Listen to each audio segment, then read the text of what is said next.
Hello everyone, मैं ममतेश गुप्ता। आज देखेंगे 9th class geography NCERT chapter number 2। Chapter का नाम है भारत का भौतिक स्वरूप। और इस चैप्टर से पहले हमने चैप्टर नंबर 1 कंप्लीट कर लिया है। अगर आपने नहीं देखा है तो इसी वीडियो के डिस्क्रिप्शन में मैंने 9th क्लास के थ्योरी वाली प्लेलिस्ट डाल रखी है, आप उस पर क्लिक कर देख सकते हैं। और अगर आप इस वीडियो को बहुत बाद में देख रहे हैं तो मैंने 9th क्लास के जितने भी एसएसटी के सब्जेक्ट पढ़ाए हैं, हिस्ट्री है, ज्योग्राफी है, पॉलिटिकल साइंस है या इकोनॉमिक्स है, आप उसी प्ले लिस्ट पर क्लिक कर सारे सब्जेक्ट की थ्योरी देख सकते हैं। अगर आपको 9th क्लास के किसी भी एसएसटी के सब्जेक्ट के एमसीक्यू देखने हैं तो दूसरी प्लेलिस्ट है एमसीक्यू वाली, आप उसमें क्लिक कर एमसीक्यू देख सकते हैं। अगर आपके छोटे बहन भाई हैं या आपके फ्रेंड हैं जिनको 6th 7th या 8th क्लास की हिस्ट्री ज्योग्राफी पढ़ना है या उसके एमसीक्यू देखना है तो आप इस चैनल को सजेस्ट कर सकते हैं।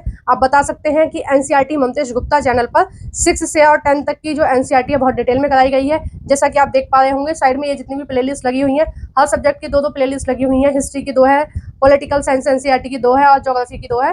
ये इसलिए है दो क्योंकि पहले मैंने किसी चैप्टर की थ्योरी कराई है, उसके बाद उसी चैप्टर के मैंने एमसीक्यू कराए। ठीक है, तो आइए हम शुरू करते हैं चैप्टर नंबर 2। इस चैप्टर में बताया गया है कि भारत का जो स्वरूप है, भारत का जो भौतिक स्वरूप है, उसमें बहुत सारी विविधता पाई जाती है।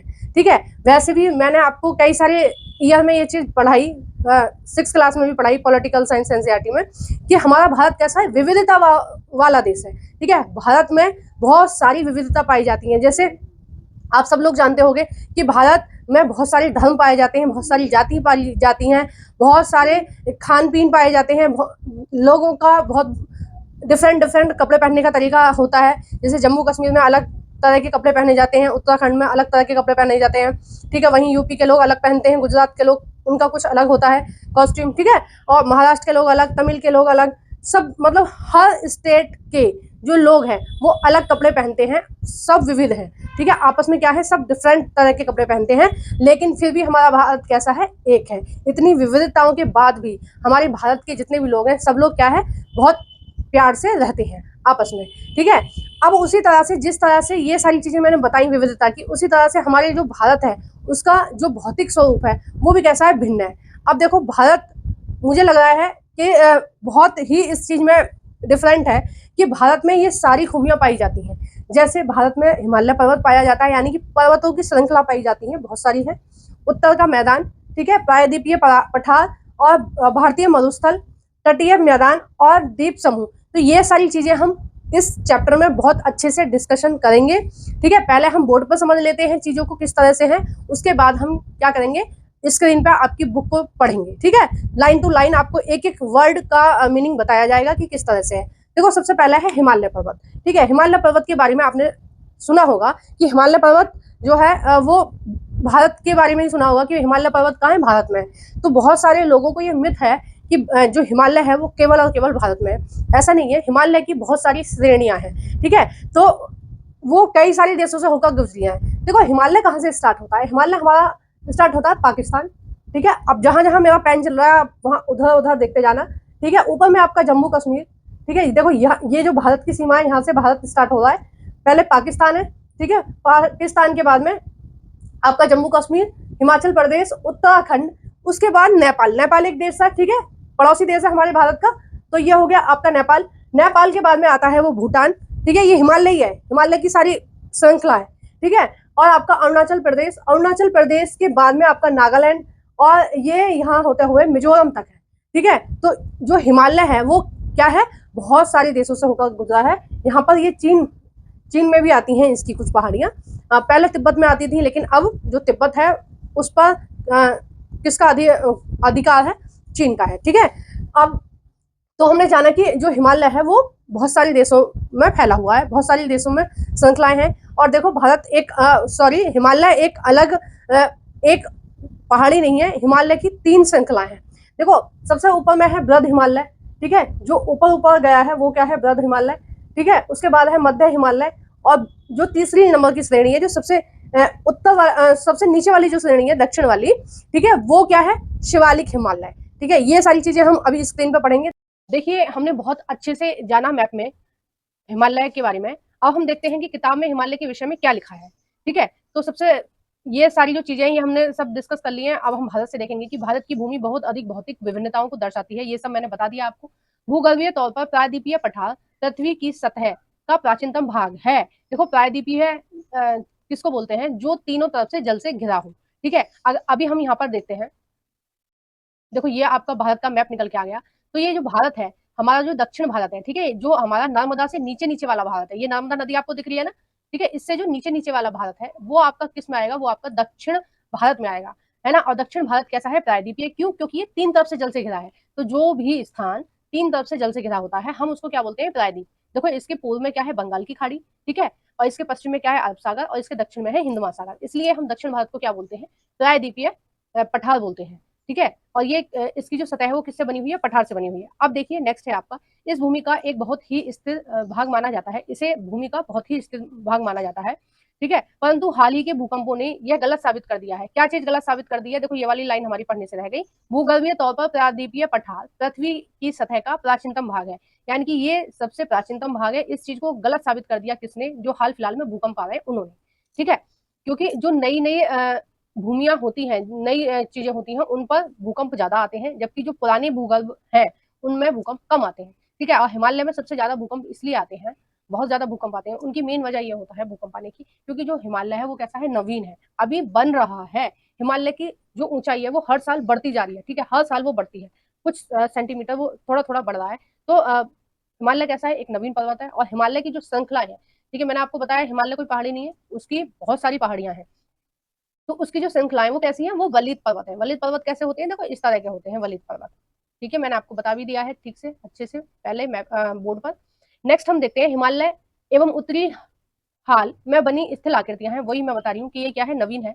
भूगर्भ वैज्ञानिकों के अनुसार हिमालय पर्वत एक अस्थिर भाग है। अस्थिर क्यों बोला गया है, क्योंकि ये निरंतर बढ़ रहा है अभी भी। ठीक है, स्थिर नहीं है, ये चेंज हो रही है, इसकी जो हाइट है, जो इसकी लंबाई है वो। हिमालय की पूरी पर्वत श्रृंखला एक युवा स्थल आकृति को दर्शाती है। युवा का भी मतलब यही होता है, जब हम युवा अवस्था में होते हैं तो हमारी जो शरीर का विकास है वो क्या हो रहा होता है उस टाइम पे। ठीक है, हम बढ़ रहे होते हैं, तो ये कैसा है, हिमालय ये युवा है। ठीक है, अब वृद्ध जो वृद्ध है, यानी कि जो अपने बुढ़ापे की तरफ बोल सकते हैं, वो कौन है, अरब, सॉरी अरावली है। ठीक है, अरावली कहाँ है हमारा, आगे हम देखेंगे। अरावली हमारा गुजरात से और हमारी दिल्ली तक है। ठीक है, तो ये बहुत पुरानी पहाड़ियां हैं, और ये अब क्या हो रहा है, बारिश के पानी की वजह से या फिर हवाओं की वजह से इनका हर साल, प्रति साल इनका ह्रास हो रहा है। ठीक है, जबकि जो हमारा ये हिमालय है ये अभी बन ही रहा है। ठीक है, क्योंकि इसकी जो हाइट है वो हर साल बढ़ती जा रही है। इसमें ऊंचे शिखर, गहरी घाटियां तथा तेज बहने वाली नदियां हैं। ठीक है, ये सारी चीजें हैं इसमें।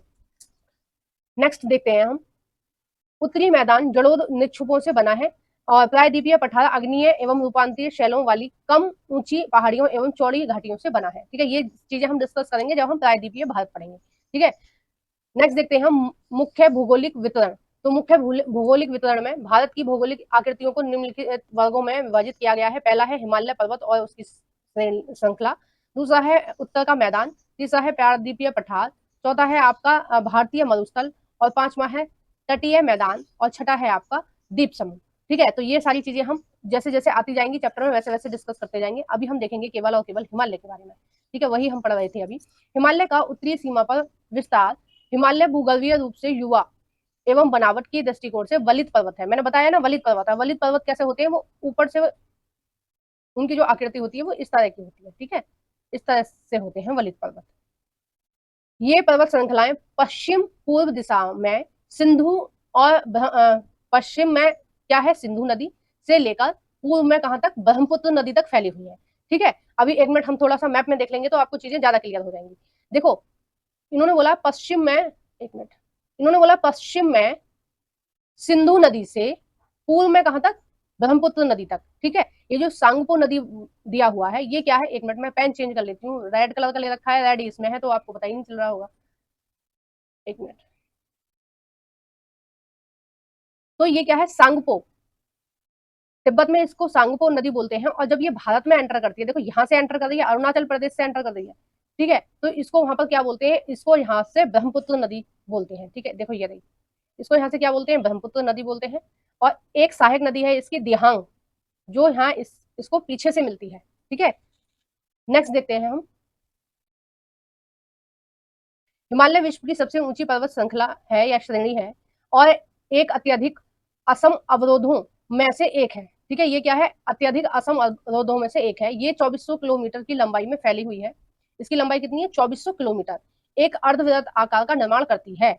इसकी चौड़ाई कश्मीर में 400 मीटर और अरुणाचल में 150 मीटर है। वापस हम चित्र पर आएंगे और हम देखेंगे कि यहाँ क्या है, ये सबसे चौड़ा है। तो यहाँ कितनी है इसकी चौड़ाई, 400 मीटर। ठीक है, और यहाँ कितनी है, अरुणाचल प्रदेश में देखो बहुत छोटा सा है। देखो यहाँ से बड़ा चौड़ा है, फिर यहाँ से छोटा छोटा होता चला गया। अरुणाचल प्रदेश में इसकी जो चौड़ाई है वो आ जाएगी आपकी 150, अरे ठीक हो जा, 150 किलोमीटर है। ठीक है, 400 किलोमीटर से 150 किलोमीटर है। ठीक है, तो सबसे ज्यादा जो इसकी चौड़ाई है वो है आपकी जम्मू कश्मीर में, और सबसे कम है अरुणाचल प्रदेश में। पश्चिमी भाग की अपेक्षा पूर्वी भाग की ऊंचाई में अधिक विविधता पाई जाती है। यानी कि जो ऊंचाई है उसमें ऊंचे भी पहाड़ियां हैं, कुछ नीची भी पहाड़ियां हैं पूर्व की तरफ, यानी कि अरुणाचल प्रदेश की तरफ। ठीक है, अपने पूर्वीय देशांतीय विस्तार के साथ हिमालय को 3 भागों में बांटा गया है। ठीक है, देशांतर के हिसाब से, यानी कि ये जो चौड़ाई मैंने अभी आपको दिखाई, कहाँ से, कश्मीर से, ठीक है, जम्मू कश्मीर से या लद्दाख से, और आपके वहां तक दिखाई, क्या बोलते हैं उसको, अरुणाचल प्रदेश तक दिखाई। तो ये जो इसका विस्तार है हिमालय का, वो भारत में हमने कितने भागों में बांट दिया है, हमने 3 भागों में बांट दिया है। इन श्रृंखलाओं के बीच बहुत अधिक संख्या में घाटियां पाई जाती हैं। देखो घाटियां किसको बोलते हैं, जब जो स्थान पहाड़ों के बीच का होता है ना, उसको हम घाटी बोलेंगे। ठीक है, पहाड़ों के बीच के स्थान को हम क्या बोलते हैं, घाटी बोलते हैं। जैसे जो ऋषिकेश है वो भी क्या है, एक तरह की घाटी है। ठीक है, और देखो ये कुछ नाम दिए हुए हैं, नैनीताल, रानीखेत, ये सब क्या है, ये एक तरह की घाटियां हैं। ठीक है, घाटियों से मतलब हो जाएगा कि आसपास पहाड़ है और बीच में कुछ जमीन क्या है, समतल है। ठीक है, चारों ओर पहाड़ है लेकिन बीच में कुछ जमीन क्या है, समतल है, उसको क्या हम बोलते हैं, घाटी बोलते हैं। आप भी ऋषिकेश गए होंगे या आप हरिद्वार गए होंगे तो आपने देखा होगा कि आसपास पहाड़ है, मतलब दूर दूर तक अगर आप देखेंगे तो पहाड़ दिखाई देंगे आपको। ठीक है, लेकिन कुछ जमीन कैसी है, समतल है ना, तो उस समतल को ही क्या बोलते हैं, हम घाटी बोलते हैं। तो इन श्रृंखलाओं के बीच बहुत अधिक संख्या में घाटियां पाई जाती हैं। सबसे उत्तरी भाग में स्थित श्रृंखला को हम महान या आंतरिक हिमालय या हिमाद्री बोलते हैं। देखो 3 नाम है इसके, ध्यान रखना, महान हिमालय, आंतरिक हिमालय या हिमाद्री। हिमाद्री का क्या मतलब होता है, हिमाद्री से मतलब होता है कि बर्फ से ढका हुआ। ठीक है, हिम माने क्या होता है, बर्फ से, बर्फ। ठीक है, हिम का मतलब क्या होता है, बर्फ, यानी कि बर्फ से ढका हुआ। ठीक है, तो इसके 3 नाम है। यह सबसे अधिक सतत श्रृंखला जिसमें 6000 मीटर की औसत ऊंचाई वाले सर्वाधिक ऊंचे शिखर हैं। इसमें हिमालय के सभी मुख्य शिखर हैं। अब देखो सबसे पहले हम जान लेते हैं कि वृहद हिमालय कौन सा है। ठीक है, मैप में हम देखेंगे, बिना मैप के हमें कुछ भी पता नहीं चलता है, ना हमें समझ में आता है। ठीक है, ज्योग्राफी का क्या मतलब होता है, मैप से पढ़ना। अगर आप बिना मैप के पढ़ रहे हैं, जल्दी जल्दी बस रीड कर रहे हैं, तो फिर कोई फायदा नहीं है, मत पढ़िए, क्योंकि ऐसे आपको कुछ भी याद होने वाला है नहीं। ठीक है, जितना सीरियस होकर आप मैथ पढ़ते हैं ना, आपको उतना ही सीरियस होकर क्या पढ़ना पड़ेगा, ज्योग्राफी, तब ही आपके समझ में ज्योग्राफी आएगी।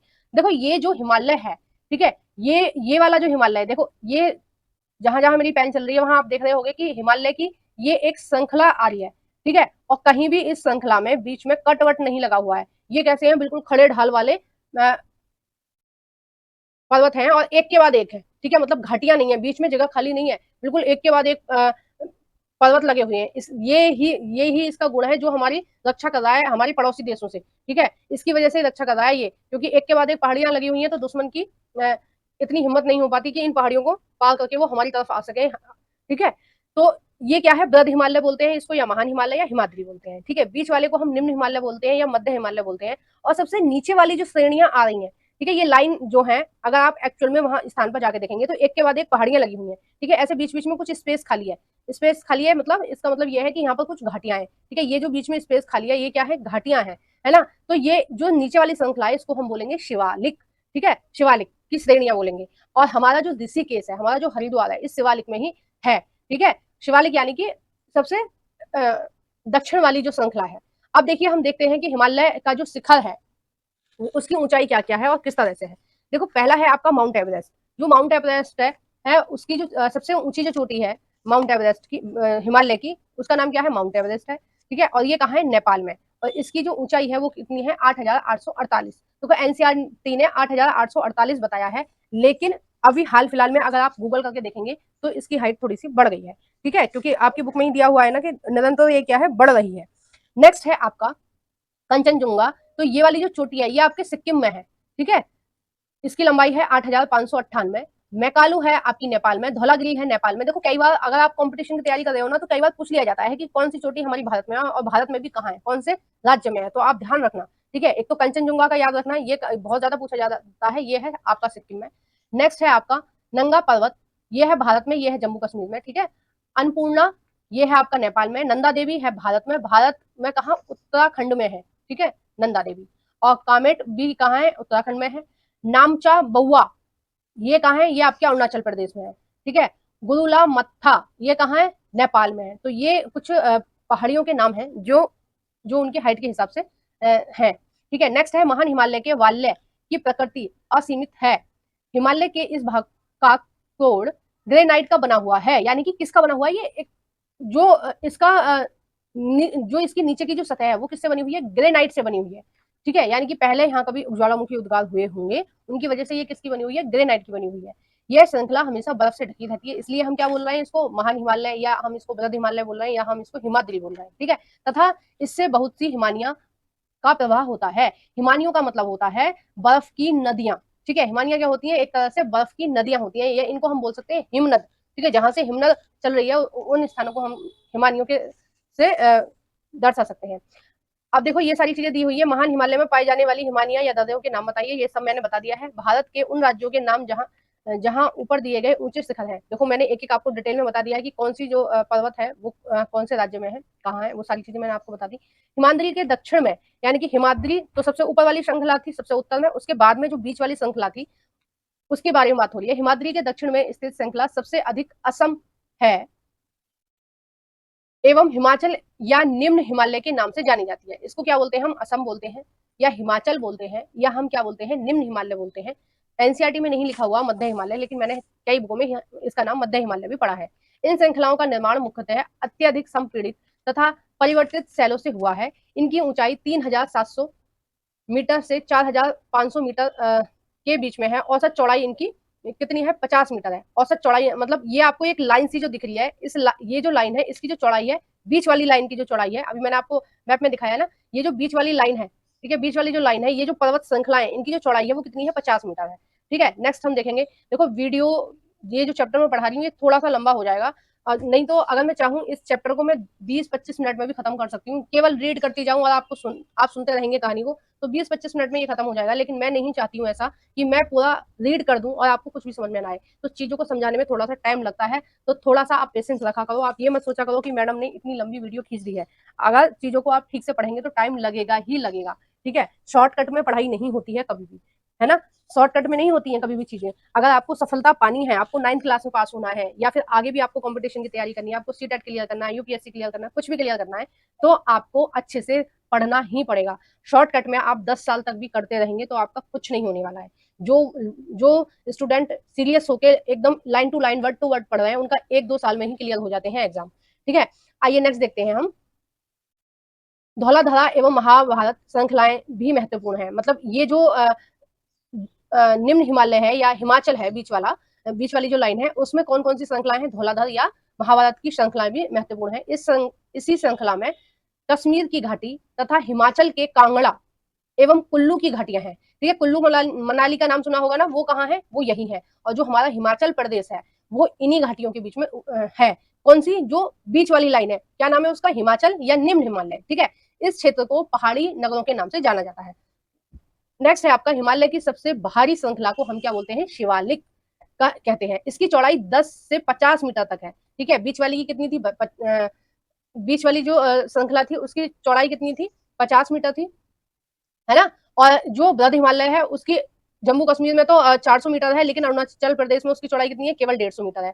और अगर हम शिवालिक की बात करें तो इसकी चौड़ाई सबसे कम है, 10 किलोमीटर से 50 किलोमीटर तक इसकी चौड़ाई है, और इसकी ऊंचाई है 900 से 1100 मीटर के बीच, ठीक है। ये श्रृंखलाएं उत्तर में स्थित मुख्य हिमालय की श्रृंखलाओं से नदियों द्वारा लाए असंपीड़ित अवसादों से बनी हुई है।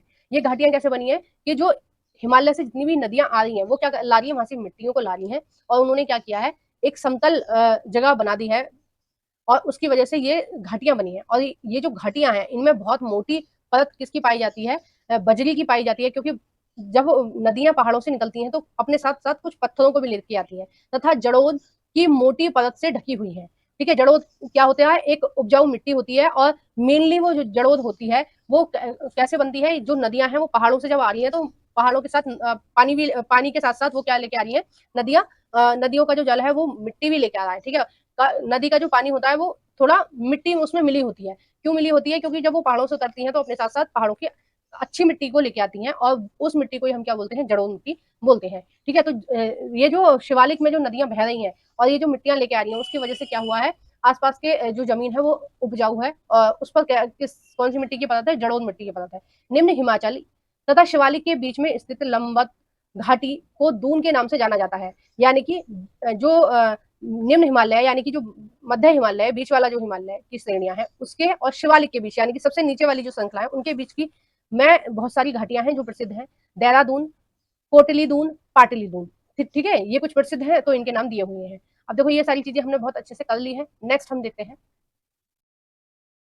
देखो हिमालय के बहुत सारे नाम भी हैं। अब देखो जैसे हमने क्या किया, हिमालय को हमने इस तरह से बांटा कि जो ऊपर वाली श्रृंखला है इसको हमने क्या बोला? बृहद हिमालय, बीच वाले को बोला हमने निम्न हिमालय और लास्ट वाली श्रृंखला को बोला हमने एक मिनट चार्जिंग खत्म हो गई, बस एक स्विच दबा। तो देखो हमने नीचे वाले को क्या बोला? शिवालिक। अब हमने लंबाई के हिसाब से तो इसके नाम रख दिए, अब हमने चौड़ाई के हिसाब से इसके नाम रखने हैं। तो देखो ये जो सिंधु नदी से, ठीक है, सिंधु नदी से और आपकी सतलुज नदी तक, देखो ये जो आ रही है ये सतलुज नदी तक, इतने हिमालय का क्या नाम है? इस हिमालय का नाम है पंजाब हिमालय। ठीक है, किस नाम से जाना जाता है? पंजाब हिमालय, क्योंकि यहाँ से 5 नदियां निकली हैं और जिस स्थान से 5 नदियां निकली होती हैं उसको हम क्या बोलते हैं? पंजाब। पंच पन यानी कि 5, आब माने पानी, ठीक है, यानी कि 5 पानी के स्रोत निकले हुए हैं, यानी कि 5 नदियां निकली हुई हैं। ठीक है, अब देखिए सतलुज से, देखो सतलुज है ये इसी पैरा में लिखा हुआ है, ये सारी चीजें आगे मैं पढ़ती रहूंगी। ठीक है, अगर आपके पास आपने बुक खोल रखी है तो आप बुक में देखते रहना। देखो नेक्स्ट क्या है? नेक्स्ट है आपका काली से, सतलुज से काली तक। देखो ये क्या है? सतलुज, और ये यहाँ पर है एक काली नदी। काली नदी जो सरयू नदी है ना, उसकी सहायक नदी है। ये काली नदी बाद में किसमें मिल जाती है? सरयू नदी में। सरयू नदी मिल जाती है घाघर नदी में।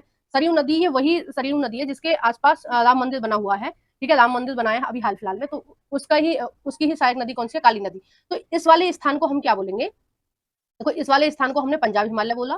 ठीक है, इस वाले स्थान को, और इस वाले स्थान को हम क्या बोलेंगे? कुमायूं हिमालय। ठीक है, और जो नेपाल में जो हिमालय है उसको हम क्या बोलेंगे? नेपाल वाले हिमालय को हम बोलेंगे नेपाल हिमालय। ठीक है, इसका नाम क्या हो गया? नेपाल। इसका हो गया कुमायूं हिमालय, और इसका क्या नाम हो गया? इस इतने बीच का नाम क्या हो गया? आपका हो गया पंजाब हिमालय। ठीक है, और सिक्किम से अरुणाचल प्रदेश तक, सिक्किम में कौन सी नदी है? तिस्ता।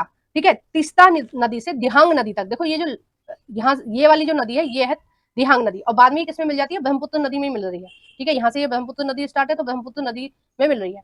तो ये वाला जो स्थान है, ठीक है, यानी कि सिक्किम से, सिक्किम की कौन सी नदी है? सिक्किम की तिस्ता नदी से और दिहांग नदी तक का जो स्थान है इसको हम क्या बोलते हैं? असम हिमालय बोलते हैं। ठीक है, अब आप बोलेंगे 4 आपने बोल दिए तो हमें केवल भारत भारत का देखना है, तो भारत के हिसाब से कौन कौन सा हो गया? देखो ये बहुत इंपॉर्टेंट है और एग्जाम में पूछा जाता है, ये टीजीटी के एग्जाम में पूछा गया था, डी ट्रिपल एस डी में। तो आप अच्छे से कीजिए, अगर आप 9th क्लास में पढ़ रहे हैं तो भी आप अच्छे से इन चीजों को ध्यान में रखिए, क्योंकि ये चीजें पूछी जाती हैं। देखो इसको हम बोलेंगे पंजाब हिमालय। ठीक है, इसके बाद हो गया कुमायूं हिमालय। नेपाल हिमालय को हम छोड़ देंगे क्योंकि नेपाल हमारे देश का हिस्सा नहीं है, वो हमारा पड़ोसी देश है। और तीसरा हमारा हो गया ये वाला हिस्सा, ये हो गया असम हिमालय। तो तीन हो गए ना, 3 कैटेगरियों में हमने इसको बांट दिया। देखो यही सारी चीजें यहाँ नीचे दी हुई है। अब इसको पढ़ने का कोई मतलब नहीं है, आप पढ़ लेना बहुत आराम से। नेक्स्ट मैं पढ़ती हूँ आपको। ब्रह्मपुत्र हिमालय की सबसे पूर्वी सीमा बनाती है।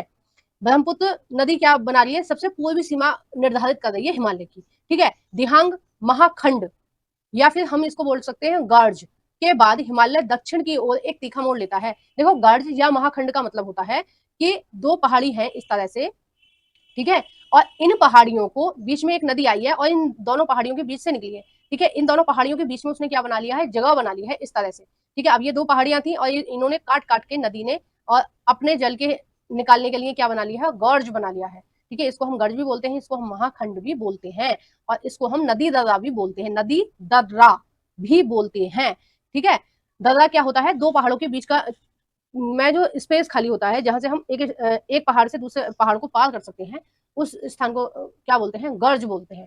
ठीक है, तो ये इस तरह की चीजें हैं। नेक्स्ट हम देखेंगे इसमें ही, इन्हें पूर्वांचल या पूर्वी पहाड़ियों तथा पर्वत श्रृंखलाओं के नाम से जाना जाता है। ठीक है, जो पूर्वी पहाड़ियों उनको किस किस नाम से जाना जाता है वो हम देखेंगे। ये पहाड़ियां उत्तर पूर्वी राज्यों से होकर गुजरती हैं तथा मजबूत बलुआ पत्थर जैसे अवसाद सैलों से बनी हुई हैं। कौन से सैलों से बनी हुई है? अवसाद। अब आप ये मत कहना कि अवसाद सेल का क्या मतलब होता है। जब ज्वालामुखी उद्गार होते हैं, मैंने 7th क्लास में आपको बहुत डिटेल में पढ़ाया है, जब ज्वालामुखी उद्गार होते हैं तो उनका जो लावा निकलता है उससे कौन सी सेलों का निर्माण होता है, जब वो लावा ठंडा होता है तो होता है अग्नि सेलों का निर्माण, और उसके कुछ सालों बाद, हजारों सालों बाद वो टूट जाता है, ठीक है, छोटे छोटे टुकड़ों में टूट जाता है दाब या ताप के कारण, तो वो अवसाद सेलों में कन्वर्ट हो जाता है। और अवसाद सेल किसमें कन्वर्ट हो जाते हैं, कार्यान्तरित सेल में। तो हम बात कर रहे हैं अवसादी सेलों से बना है कौन सा, पूर्वोत्तर भारत, है ना, यानी कि पूर्व असम, मेघालय, मिजोरम, ये सारे, ये घने जंगलों से ढके हैं तथा अधिकतर समांतर श्रृंखलाएं एवं घाटियों के रूप में फैले हैं।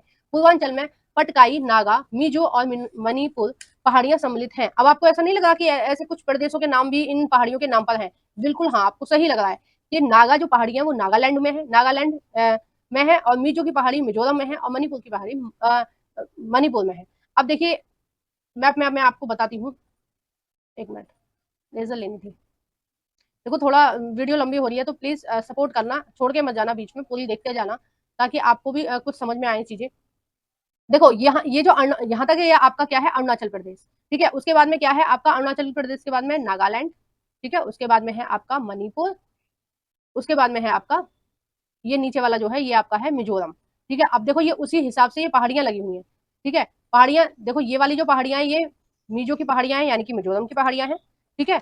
और ये जो पहाड़ियां हैं ये आपकी मणिपुर की पहाड़ियां हैं, ये वाली आपकी नागालैंड की पहाड़ियां हैं, और पटकाई की जो पहाड़ियां हैं वो इधर की तरफ है, ठीक है, इधर की तरफ है, ये थोड़ा सा हटके हैं इन पहाड़ियों से, ठीक है। गारो खासी और जयंती ये मेघालय में है पहाड़ियां, ठीक है। इनको भी याद रखना कहाँ पर है, मेघालय में। बहुत ज्यादा पूछा जाता है, इन पहाड़ियों की वजह से ही जो मेघालय है उसमें बहुत ज्यादा बारिश होती है, ठीक है।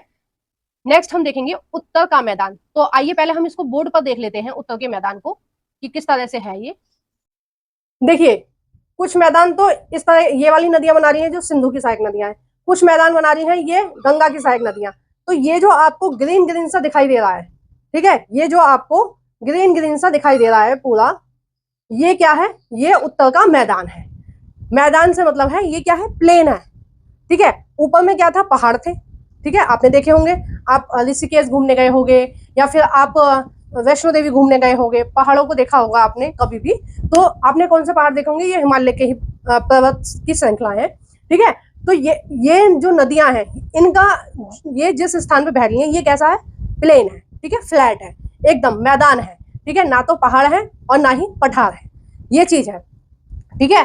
अब ये जो मैदान है ये बहुत ज्यादा उपजाऊ है, क्यों है, क्योंकि यहाँ पर बहुत सारी नदियां हैं, और ये जो बहुत सारी नदियां आ रही हैं, छोटी छोटी नदियां, ये क्या कर रही हैं, पहाड़ों से बेशकीमती मिट्टी को लेकर बहती हुई आ रही हैं, पहाड़ों से बेशकीमती मिट्टी को लेकर आ रही हैं, और इन्होंने इस जो ये पूरा ग्रीन ग्रीन दिख रहा है उस मिट्टी को यहाँ पूरे में फैला दिया है, जिससे जो यहाँ की मृदा है वो कैसी है, वो बहुत ज्यादा उपजाऊ है ना। और इसमें विभिन्न प्रकार की जो फसलें हैं वो बोई जाती हैं, ठीक है। अब हमने मोटा मोटी ये चीज देख ली, अब हम इन चीजों को किस पर देखेंगे, स्क्रीन पर देखेंगे। देखिए हमने बोर्ड पर बहुत अच्छे से देख लिया कि उत्तर का मैदान कैसे है और कहाँ है, किस तरह से इसका निर्माण हुआ है।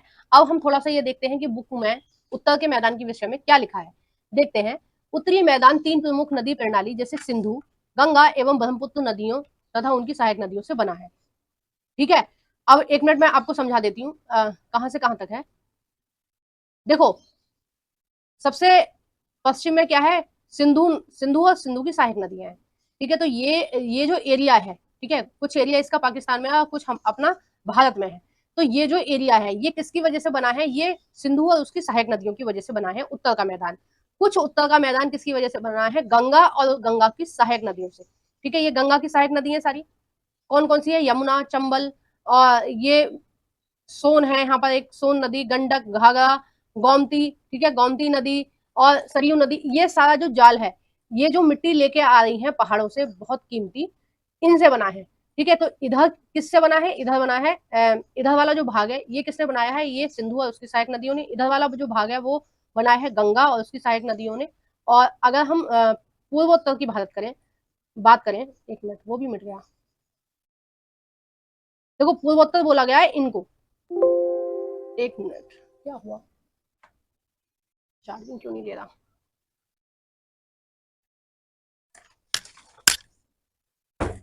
एक मिनट, दूसरा स्विच लगा दिया मैंने जल्दी जल्दी में,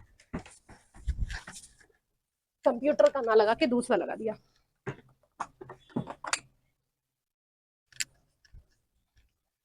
हाँ तो देखो ये वाला जो भाग है, एक मिनट, ये वाला जो भाग है ये गंगा और उसकी सहायक नदियों ने बनाया है, और ये पूर्वोत्तर का जो भाग है ये ब्रह्मपुत्र और उसकी सहायक नदियों ने बनाया है। ठीक है, तो यही बात ये यहाँ पर कह रहे हैं कि जो उत्तर का मैदान है वो हम तीन नदियों की वजह से बना है। यह मैदान जड़ोद मृदा से बना है, आपको पता है पहाड़ों से ये मिट्टी को लेकर आ रही है, उसकी वजह से कौन सी मृदा आ रही है, जड़ोद मृदा की वजह से बना है। लाखों वर्षों में हिमालय के गिरिपाद, यानी कि जहां पर पहाड़ खत्म हो रहे हैं, ठीक है, उसको बोलते हैं गिरिपाद, यानी कि पहाड़ों के पैर। ठीक है, गिरिपाद में स्थित बहुत बड़े बेसिन यानी द्रोणी, द्रोणी का मतलब है कोई भी नदी और उसकी बहुत सारी सहायक नदियां मिलकर जो जिस स्थान पर बहती हैं उसको हम बेसिन या द्रोणी बोलते हैं, में जड़ोद का निक्षेप हुआ है।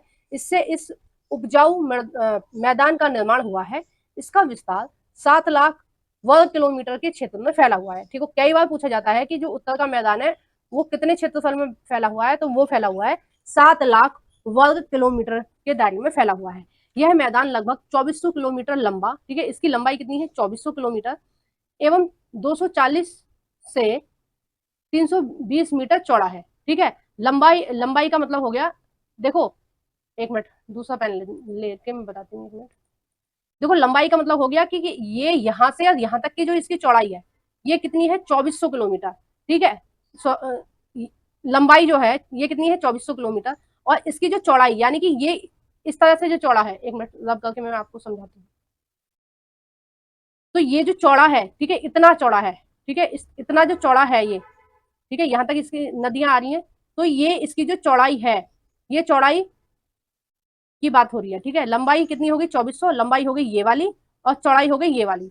और तो चौड़ाई कितनी है 240 मीटर से 320, 240 से 320 किलोमीटर तक है। यह संघन जनसंख्या वाला भौगोलिक क्षेत्र है। समृद्ध मृदा आवरण, पर्याप्त पानी की सुविधा जो है यहाँ पर उपलब्ध है, क्योंकि ये जो क्षेत्र है इसमें बहुत सारी नदियां हैं, तो इसकी जमीन में भी पानी है। ठीक है, और ये प्लेन है, और ये यहाँ पर क्या है, इसकी जो ये जो जमीन है इसकी वो कैसी है, वो सॉफ्ट है। ठीक है, जबकि हम दक्षिण भारत की देखें जमीन की बात करें तो वो कैसी है, हार्ड है, यानी कि वो पहाड़ से बनी हुई है।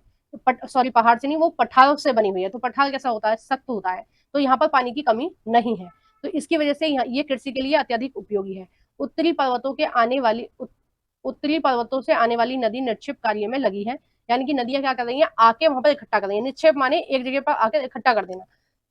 ठीक है, हिमालय से लेके आ रही है और निक्षेप कर रही है, मतलब आसपास उस मिट्टी को इधर उधर फैला रही है। नदी के निचले भागों को ढाल कम होने के कारण, नदी के निचले भागों में ढाल कम होने के कारण जो नदी की गति है वो कम है, क्योंकि पहाड़ों से जब नदी आती है तो उसकी जो गति होती है वो बहुत तीव्र होती है। आप देखिए, अगर आप सीढ़ियों पे पानी डाल के देखना, ठीक है, बिल्कुल ऐसे ही पहाड़ों से उतर रही है नदियां, सीढ़ियों पे पानी डालेंगे तो बहुत स्पीड से वो नीचे जाएगा। अगर आप फर्श पे ही उतना पानी डालेंगे तो इतनी स्पीड से वो नहीं जाएगा, क्योंकि जब ऊंचाई से कोई चीज नीचे गिराई जाती है तो उसका वेग कम होता है। तो बिल्कुल सेम ऐसे ही है कि पहाड़ों पर जो नदियां हैं उनकी गति ज्यादा है, मैदान में उनकी गति जो है वो कम है, जिसके परिणाम स्वरूप नदी द्वीपों का निर्माण करती हैं। देखो मैंने आपको बताया था, किस द्वीप के बारे में बताया था, जो मजुली द्वीप है वो कहाँ है, ब्रह्मपुत्र नदी में है। ठीक है, नदियां अपने निचले भाग में गाद, यानी कि गाद या अवसाद की मतलब एक ही बात है, यानी कि वहां से मिट्टी लेके आ रही है और धीरे धीरे यहाँ एक जगह इकट्ठा कर रही है। उसकी वजह से क्या बन जाता है, उस मिट्टी की वजह से हजारों सालों में एक द्वीप का निर्माण हो जाता है। ये कारण बहुत सी धाराओं में बट जाती है। इन धाराओं को वितरिका बोलते हैं। अब देखिए क्या होता है, जब नदी अपनी वृद्ध अवस्था में होती है, यानी कि बिल्कुल अपने लास्ट पड़ाव में होती है, जब वो समुद्र में मिलने वाली होती है, तो वो क्या कैसी होती है, देखो मैं एक मिनट बता देती हूँ। देखो पहाड़ों से ऐसे चलेगी, बहुत सारी सहायक नदियां मिल जाएंगी इसमें, ठीक है, इस तरह से मिलती रहती हैं, चलती रहती हैं, ठीक है, अलग अलग रूपों में मिलती रहती हैं, चलती रहती हैं।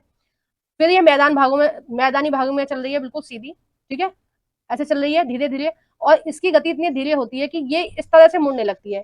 कोई इसकी इस तरह से निकल रही है, कोई शाखा इधर से निकल रही है, कोई शाखा इधर से निकल रही है, कोई शाखा इधर से निकल रही है। ठीक है, तो गंगा ब्रह्मपुत्र कैसा डेल्टा बनाती है, सुंदरवन का डेल्टा बनाती है, सबसे बड़ा डेल्टा है विश्व का ये। ठीक है, क्या नाम है इसका, सुंदरवन डेल्टा। अब देखो ये जो जगह बीच बीच में ये जो जगह छूट गई है, ठीक है, यहाँ पर ही कुछ द्वीपों का निर्माण हो जाता है। ठीक है, उसको ही बोलते हैं नदी द्वीप, और सबसे बड़ा जो द्वीप है वो ब्रह्मपुत्र नदी में बना हुआ है, उसका नाम है मंजुली द्वीप, वो मैंने बता दिया। और ये जो निकली हुई है, ठीक है, ये बहुत सारी जो शाखाएं निकल जाती हैं, क्योंकि नदी इतनी धीरे चल रही होती है, पानी कभी इधर से बह रहा है, कभी इधर से बह रहा है, कभी इधर से बह रहा है, मतलब पानी का जिधर से भी मन कर रहा है उधर से बह रहा है धीरे धीरे करके। तो इनको क्या हम बोलते हैं, इनको बोलते हैं हम वृत्तिकाएं। ठीक है, ध्यान रखना, इनको क्या बोलते हैं, वृत्तिकाएं। और ये हमेशा डेल्टा में मिलती हैं वृत्तिकाएं आपकी। ठीक है, अब देखो ये क्या दिया हुआ है, दोआब का अर्थ क्या है, दो नदियों के बीच का स्थान दोआब होता है। जैसे गंगा और यमुना का दोआब बोलते हैं, यानी कि गंगा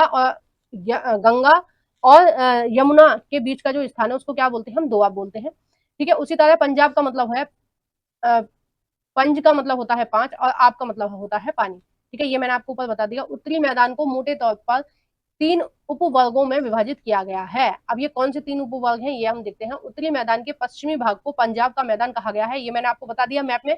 सिंधु तथा उसकी सहायक नदियों के द्वारा बनाए गए इस मैदान का बहुत बड़ा भाग पाकिस्तान में स्थित है, क्योंकि जो सिंधु और उसकी सहायक नदियां हैं वो निकल तो भारत से रही हैं, भारत के हिमालय से रही है, लेकिन बह कहाँ रही है, वो ज्यादातर उनका जो हिस्सा है वो पाकिस्तान में बह रहा है। सिंधु और उसकी सहायक नदियां झेल में, चेनाबे, राबिये, ब्यास और सतलुज हिमालय से निकलती हैं। मैदान के इस भाग को दोआब की संख्या बहुत अधिक है। ठीक है, नेक्स्ट है आपका गंगा का मैदान। गंगा का मैदान का जो विस्तार है वो घग्गर तथा तिस्ता नदियों के बीच है। तिस्ता नदी मैंने कहा बताई थी आपको, तिस्ता नदी बताई थी आपको असम में। ठीक है, असम में कौन सी नदी है, तिस्ता नदी। तो घग्गर नदी तथा तिस्ता नदियों के बीच ये जो गंगा है वो बह रही है। ठीक है, गंगा और उसकी सहायक नदियां। यह है उत्तरी भारत में हरियाणा, दिल्ली, यानी कि गंगा कौन कौन से प्रदेशों से होकर जा रही है, ये जारी है आपकी हरियाणा से, दिल्ली से, उत्तर प्रदेश से, बिहार से, झारखंड से के कुछ भागों तथा पश्चिम बंगाल में फैली है। ब्रह्मपुत्र का मैदान इसके इसके पूर्व में विशेषकर असम में स्थित है। मैंने बता दिया ना, जो ब्रह्मपुत्र नदी है वो कहाँ से निकली है। उत्तरी मैदान की व्याख्या समानतः उसके उच्च वचनों में बिना किसी विविधता के समतल स्थल के रूप में की जाती है। यह सही नहीं है। इन विस्तृत मैदानों की भौगोलिक आकृतियों में विविधता पाई जाती है। आकृति विविधता के आधार पर उत्तरी मैदान को 4 भागों में विभाजित किया गया है। ठीक है, कौन कौन से भागों में विभाजित किया गया है वो हम नीचे देखेंगे। उत्तर के मैदान को कितने भागों में विभाजित किया गया है, 4 भागों में। ठीक है, पहला जो भाग है वो है आपका नदी पर्वतों से उतरते समय शिवालिक के ढाल पर 6 से 16 किलोमीटर की चौड़ी पट्टी में गुटी का निक्षेप करती है।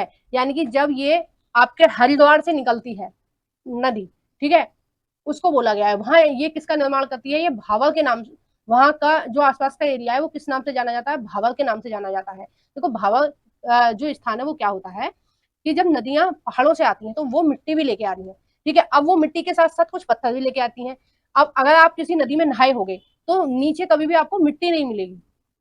ठीक है, मिट्टी नहीं मिलेगी, नीचे आपको थोड़े थोड़े पत्थर भी मिलेंगे, गोल गोल पत्थर, खड़े पत्थर मिलेंगे। मैं ऋषिकेश में मैं गंगा स्नान किया था, तो वहां पर जो बड़े बड़े पत्थर थे वो मेरे पैरों में चुभ रहे थे। ठीक है, बहुत नुकीले पत्थर थे और वो पैरों में चुभ रहे थे। तो वो जो वो जो पत्थर लेके आ रही है पहाड़ों से, और आगे जाके एक विस्तृत मैदान में वो फैल जाते हैं पत्थर, तो उससे जो जमीन का निर्माण हो रहा है उसको हम बोलते हैं भावर।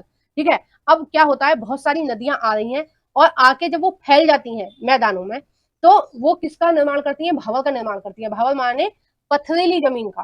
ठीक है, पत्थरों से बन रही है। अब इस पट्टी में क्या होता है, बहुत सारी सरिताएं, यानी कि बहुत सारी छोटी छोटी नदी जो होती हैं वो इसमें लुप्त हो जाती हैं। ठीक है, अब इस पैरा को हम पढ़ते हैं। सभी सरिताएं इस भावर की पट्टी में लुप्त हो जाती हैं। इस पट्टी के दक्षिण में ये सरिताएं एवं नदियां पुनः निकलती हैं। यानी कि पहले तो इस बड़े बड़े पत्थरों के बीच में क्या होती है, ये दब जाती है नदियां, बाद में फिर ये निकलती हैं।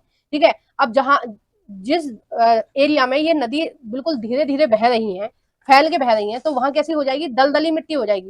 यानी कि मिट्टी में ज्यादा पानी हो जाएगा, बिल्कुल वैसी हो जाएगी जैसे बारिश में आपका गमले की मिट्टी होती है, बिल्कुल लिज सी हो जाती है ना।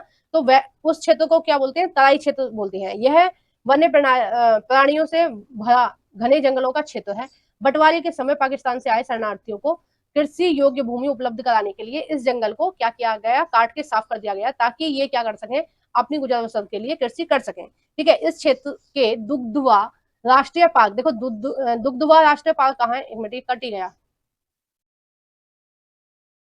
एक मिनट, हाँ, देखो दुग्धवा राष्ट्रीय पार्क कहाँ है, ये आपके यूपी में है। ठीक है, ये कहाँ है पार्क, आपके यूपी में है, ध्यान रखना, कई बार पूछा जाता है दुग्धवा राष्ट्रीय पार्क कहाँ है, तो यूपी में है।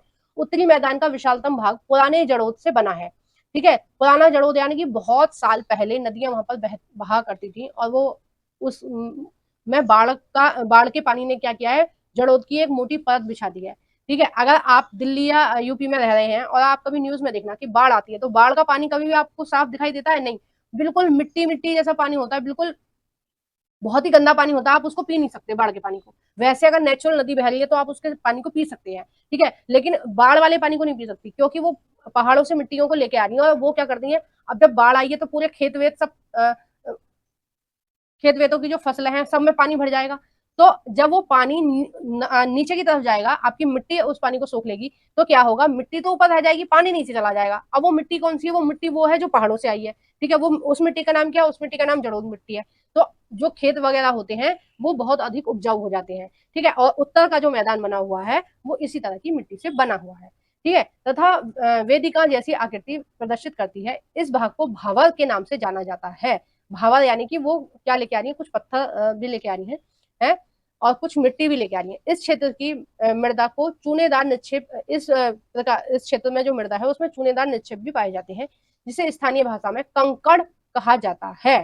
ठीक है, स्थानीय भाषा में क्या बोलते हैं, कंकड़। बाढ़ वाले मैदानों के नए तथा युवा निक्षेपों को खादर कहते हैं। अब देखो खादर किसको बोलते हैं, मैं आपको बताती हूँ कि आप गंगा या यमुना में आपने स्नान किया होगा तो वहां पर क्या बने होते हैं, घाट बने होते हैं। कई जगहों पे गंगा और यमुना के घाट नहीं है, वो कई किलोमीटर तक बह रही हैं। वो क्या करती हैं, जब उनमें बाढ़ आती है तो वो आसपास हर साल नई मिट्टी लेके आती हैं पहाड़ों से और अपने किनारों पर छोड़ देती हैं उन मिट्टियों को। ठीक है, जब अब इस समय बारिश हो रही है, ठीक है, जुलाई में ये मैं वीडियो रिकॉर्ड कर रही हूँ, अब इस समय सारी नदियां उफान पर है, सारी नदियों में बाढ़ आ रही है, तो वो क्या कर रही है, पहाड़ों से मिट्टी लेके आ रही है और अपने आसपास बिखेर दे रही है।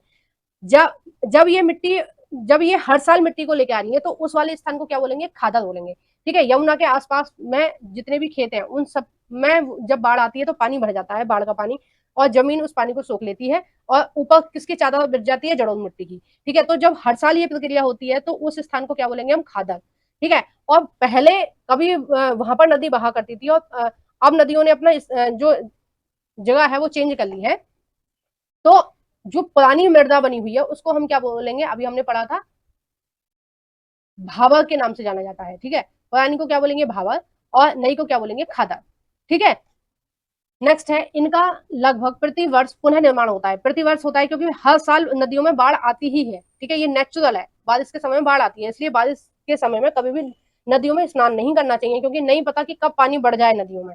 ठीक है, और हमारी मृत्यु हो जाए, इसलिए ये उपजाऊ होते हैं और यहाँ पर गहन कृषि के लिए ये बहुत उपयोगी होते हैं। ठीक है, तो हमने बहुत अच्छे से देखा हिमालय के बारे में, हमने बहुत अच्छे से देखा आपके मैदान के बारे में। अब नेक्स्ट हम चर्चा करेंगे प्रायद्वीपीय पठार के बारे में, और वो हम देखेंगे नेक्स्ट पार्ट में, क्योंकि वीडियो बहुत ज्यादा ऑलरेडी लंबी हो गई है ना। फिर आप लोग कहेंगे कि भाई एक एक घंटे की मैडम वीडियो बना रही है तो हमें बोरियत हो रही है पढ़ने में, तो इसलिए हम दो पार्टों में इस चैप्टर को पढ़ाएंगे। एक पार्ट हमने आज करा दिया आपका, दूसरा पार्ट हम नेक्स्ट में कराएंगे। और अगर आपको ये वीडियो आप अगर बाद में देख रहे हैं तो इस चैप्टर का दूसरा पार्ट भी आप इसी वीडियो के डिस्क्रिप्शन में लिंक डली हुई है 9th क्लास की प्लेलिस्ट की, आप उस पर क्लिक कर देख सकते हैं। और आपको वीडियो कैसी लगी है ईमानदारी से प्लीज कमेंट करके जाना, लाइक किए बिना कोई नहीं जाएगा, प्लीज सब लोग लाइक करके जाना। बहुत मेहनत करती हूँ मैं वीडियो रिकॉर्ड करने में, अपना घर का जैसे तैसे काम निपटा कर आपके लिए वीडियो रिकॉर्ड करती हूँ, तो आप प्लीज मेरे को सपोर्ट करो। ये लगभग रात के 12 बजे मैं इस वीडियो को रिकॉर्ड कर रही हूँ। ठीक है, 12 से 1 का टाइम हो रहा होगा अब रात के। ठीक है, क्योंकि दिन में शोर होता है, बच्चे शोर करते ही रहते हैं रूम में, तो मैं दिन में रिकॉर्ड नहीं कर पाती हूँ, घर का भी थोड़ा सा होता है काम वाम, तो मैं रात में रिकॉर्ड कर रही हूँ। तो प्लीज मेरी इस मेहनत की थोड़ी सी लाज रखिए और वीडियो को लाइक कर दिया करो, एक छोटा सा कमेंट कर दिया करो। ठीक है, और आपको वीडियो कैसी लगी है कमेंट बॉक्स में बताना। जो भी फ्रेंड आपकी 9th क्लास की एनसीईआरटी पढ़ना चाहते हैं उन सभी के साथ इस वीडियो को शेयर कर देना। ठीक है, और चैनल अगर आपने अभी तक सब्सक्राइब नहीं किया है तो प्लीज सब्सक्राइब कर देना, सब्सक्राइब करना नहीं भूलना। सब्सक्राइब का बटन केवल पहली बार दबाया जाता है जब भी आप मेरी चैनल पर पहली बार वीडियो को देख रहे हैं। अगर आपने पहले से सब्सक्राइब करा हुआ है तो आप उसको बार बार नहीं दबाना, क्योंकि वो जो चैनल है वो अनसब्सक्राइब हो जाता है। Thank you for watching everyone.